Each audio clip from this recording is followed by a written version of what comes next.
दोस्तों, आप सभी का स्वागत है pop pop Toons official stories में। सो दोस्तों, ये नई कहानी शुरू से पहले जल्दी से इस वीडियो को लाइक, शेयर एंड कमेंट कर दीजिए और हमारे इस नए चैनल को सब्सक्राइब कर दीजिए, क्योंकि हम आते हैं हमेशा एक नए किस्से के साथ। हेलो, इतना क्या हालचाल पूछ रहे हो? मुझे क्या, 1 लाख रुपया जल्दी से मेरे अकाउंट में डाल दो। तुम्हारे पास परसों की शाम तक का टाइम है और अब मैं कुछ नहीं सुनने वाली। Okay bye. जॉब भी नहीं लगा और इस लड़की को, आंध्रा को, पूरा 1 लाख रुपया चाहिए। परसों के शाम तक का टाइम दिया, मैं क्या करूं? राजित ना उसे मना कर रहा था ना कुछ कह रहा था। जैसा वो बोल रही थी वैसा कुछ सहे जा रहा था। फिर राजित सोचता है, हाँ बस वही तरीका और रह गया है और अब मुझे कुछ नहीं करना चाहिए। मुझे माफ कर देना, शादी मुझे ये सब करना पड़ा। सुबह हो जाती है और वो बस सोचे जा रहा था कि कैसे उसकी दोस्त यानी साजिश को कैसे करके ब्लैकमेल करके, कैसे करके कॉन्सर्ट्स करके पैसे लेना है, पैसे कमाने। एक तरीके से पैसे ही और की तरीके से कोई और गलत वे की तरह से पैसे कमाना है। वैसे राजित को बहुत गलत लग रहा था, लेकिन अब वो क्या करता, अंधा हो गया था उसके प्यार में। राजित कहता है, अब मैं क्या करूं? धीरे करके दिन भी बीत रहे हैं, अब कैसे 1 लाख रुपया लाऊं? साजिश, तुम तो सब जानती हो कि मैंने कैसे प्लानिंग वगैरह करके तुम्हें ब्लैकमेल किया, इतनी सारी ये सब करवाया, वो सब करवाया। उसके पैसे मैंने खुद सारे ले लिए और वो पैसे मैंने सारे जितने भी इकट्ठा किए थे वो सारे मैंने उसे आंध्रा को दे दिए हैं। फिर भी वो चाहिए, अब क्या ही बताऊं। अब इसके लिए भी मैं बुरा हूँ। हाँ, बुरा हूँ मैं ये सब के लिए भी। आई एम सो सॉरी राजित, तुम्हारे साथ ये सब हो गया। मुझे बस आज तक सोच आ गई तुम्हें पूरे कायदे के लिए अपना बस पैसे में कभी नहीं गिर सकता। आई एम सो सॉरी, मुझे कभी पता नहीं था तुम ऐसे हो। हाँ, जो ऊपर से दिखता है और वो जरूरी नहीं होता कि अंदर से वैसे ही होता है। सच में किसी की मजबूरियाँ भी होती है।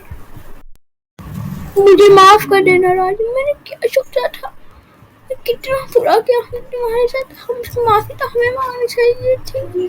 अब वो धोखेबाज लड़की के तुमसे पैसे लूटते, अब मैं तो जानता हूँ वो सभी से 4 लड़कों से लूट कर पैसे करती होगी। अब तुम क्या उखाड़ पाओगे उस लड़की का? वो तो तुम्हें ऐसी लड़की निकल गई, अब तुम करोगे क्या? जो उस लड़की ने तुम्हारे साथ किया वो बहुत बुरा किया। उस लड़की को मैं कभी माफ नहीं करूंगी। पाहिल है एक लड़की, जो जिस लड़की की तुम बात बता रही थी, उसके साथ ही कॉलेज में पढ़ा करती थी और उसके वो लड़की से एक बारे में पता रहता है। तुम ऐसा कुछ बताओ जिससे शायद तुम्हारे में हम कुछ दुख कम कर सके। वो लड़की मुझे रोज बोला करती थी किसी को आंध्रा किसी भी खुशी के लिए अपना घर तोड़ देती थी, किसी का भी वो दूसरों के घर से पैसे लूटती थी और फिर किसी और के ये सब करती थी। किसी को लूट के किसी और को दे रही है। मेरे फ्रेंड का भाई है, वो पुलिस ऑफिसर है। अब तुम चिंता मत करो, हम बहुत गलत थे। अब उस लड़की को जेल होकर ही रहेगी। अरे, लड़कों को लूट के दे रही है, इसको ये करिए वो करिए, भाड़ में जाए। आंध्रा एक ऐसी लड़की जो किसी और लड़कों को बस यही पैसों के लिए किसी और को लूट दे, सब तो ऑब्वियसली बुरी बात है। इसलिए साइमा के दिए गए फ्रेंड के भाई पुलिस ऑफिसर की मदद लेके जल्दी आंध्रा को जेल में डाल दिया जाता है और साथ ही में यानी ये राजित को कोई जेल में नहीं डाला जाता है। अब तो उसकी मजबूरी जो थी, और बल्कि में वानी उसकी आंध्रा को जेल में डाल दिया जाता है।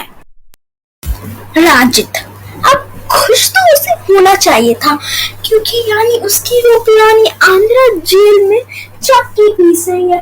पता नहीं वो कुछ दुखी सा लग रहा था। ऐसा लग रहा था उसको कोई बात परेशान कर रही है और वो खुल के उसमें सोच नहीं पा रहा है कि वो करे या ना करे। आखिर उसने इतना कुछ किया है और वो करने की वो हिम्मत ही नहीं कर पा रहा था। मुझे वो करने की बिल्कुल भी हिम्मत ही नहीं हो पा रही है। मैं कैसे करूं और क्यों करूं? मैं अपने नजरों में तक गिर चुका हूँ। अकेला बच्चा, ना मेरे पास कोई काम है ना कुछ है। उफ, मैं जिंदगी भर क्या करता रहूंगा, बस एक ही वो सहारा है। लेकिन मैंने उसको कितना ये किया वो किया।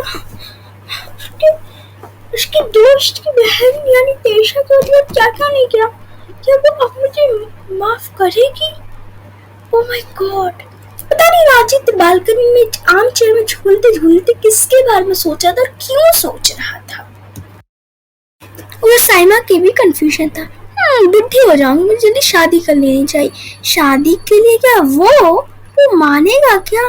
ओह गॉड, ये क्या मैं सोच रही हूँ।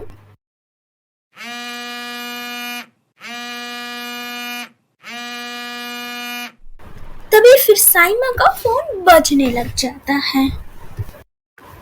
देखो साइमा, तुम तो जानती है हो उस लड़की अंडर की वजह से मैं पूरा बर्बाद हो गई। अभी जॉब नहीं लग रही है और अब मैं क्या करूँ? जिंदगी भर ऐसे भिखारी बन के रह जाऊँ। देखो दुखी मत हो, मैं जानती हूँ कि तुम्हारे साथ क्या क्या नहीं हुआ। तो एक्टिंग के साथ साथ मेरा कुछ कुछ काम रहता है जो तुम पूरा कर सकते हो, मैं जानती हूँ। इसलिए तुम कल से मेरे एक्टिंग तो तुम जानती हो मैं कहाँ काम करती हूँ, तुम वहीं पे आ जाना। मैं तुम्हें कोई ना कोई काम तो दिलवा ही दूंगी और तुम्हें अच्छा खासा सैलरी भी मिल जाएगा।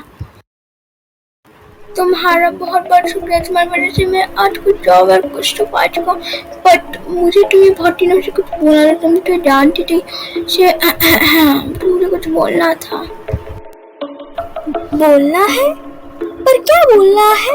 जल्दी करो, मुझे जल्दी से निकलना भी अपने काम के लिए। तुम तो जानती हो मेरे में कॉलेज से कितना है, ये सब करने के बाद भी क्या तुम ओह आई नो अंडरस्टैंड, मैं सब समझती हूँ, पर तुम अपनी पोजीशन तो कर लो जब तुम मेरे साथ आ सको। साइमा और राजी दोनों की ही शादी हो जाती है। राजी तो पुरानी जिंदगी को बुला दिया था, साइमा ने पुरानी करते को बुला ने शादी कर ली थी, तो वही बहुत खुश हो गए थे सारी। अब जिंदगी कैसी चीज, कब कैसे क्यों कभी भी कुछ भी हो जाता है, हमें वो पता नहीं होता है। बस हमें सही वक्त में सुधारना होता है, यही तो होती है किसी जिंदगी। पर जाके रिंकी को उसकी बेटी मिल गई और तेशा का पति उसे बहुत प्यार करने लगा और साइमा राजू दोनों ही की खुशी खुशी शादी भी हो गई। मैंने जाके अब सब कुछ ठीक हो जाता है। इसके आगे क्या होने वाला है ये जानने के लिए जरूर देखिएगा हमारा अगला एपिसोड।